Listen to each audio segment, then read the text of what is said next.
બાહ્યાચાર માત્ર. આચરણ એનું નામ કે યથાર્થ સમજમાં આવ્યું હોય. દાદા ભગવાન. જ્ઞાની પુરુષ દાદા ભગવાનને એક સત્સંગી ભાઈ પ્રશ્ન કરે છે, આ આચરણનો આપે આખો છેદ ઉડાડી દીધો તો આ સમ્યક આચરણને માટેનું કોઈ સ્થાન ખરું?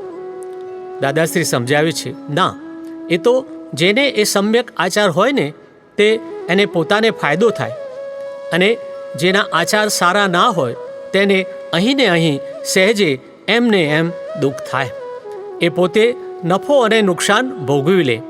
અહીં સારા આચારવાની ખ્યાતિ એટલે કે નામના એ બોલાય કે ચંદુભાઈનો સ્વભાવ સારો, અને કોઈ ખરાબ હોય તો એને એવું કહે કે એનો સ્વભાવ ખરાબ છે. પરંતુ મોક્ષને માટે આચાર નડતાય નથી ને ફાયદોય કરતા નથી. મોક્ષને માટે આચારની કોઈ કિંમત નથી. કિંમત વગરનું કરી નાખ્યું.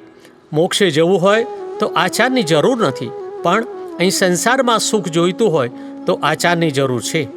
તારે જો મોક્ષે જવું હોય તો મોક્ષનો માર્ગ તું સમજી લે.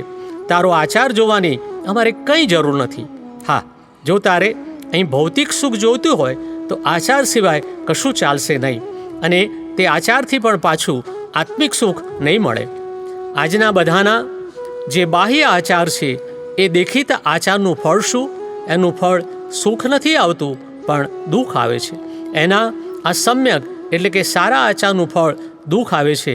એનું કારણ એ છે કે બાહ્ય આચાર છે, પણ એ મન વચન કાયાની એકતાપૂર્વક નથી. એટલે કાયાનો આચાર સુંદર છે, પણ મન કહે છે આવું ના થવું જોઈએ, એટલે તે આચાર નકામા જાય છે ને ઉલટું નુકસાન કરે છે, કારણ કે નવી ભાવના ઊંધી કરતા હોય.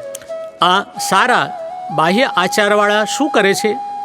રાત્રે 11 વાગે મહેમાન આવે ને ત્યારે કહેશે, આવો, પધારો પધારો, ને અંદર મનમાં શું ચાલે કે અત્યારે મુઆ ક્યાંથી આવ્યા?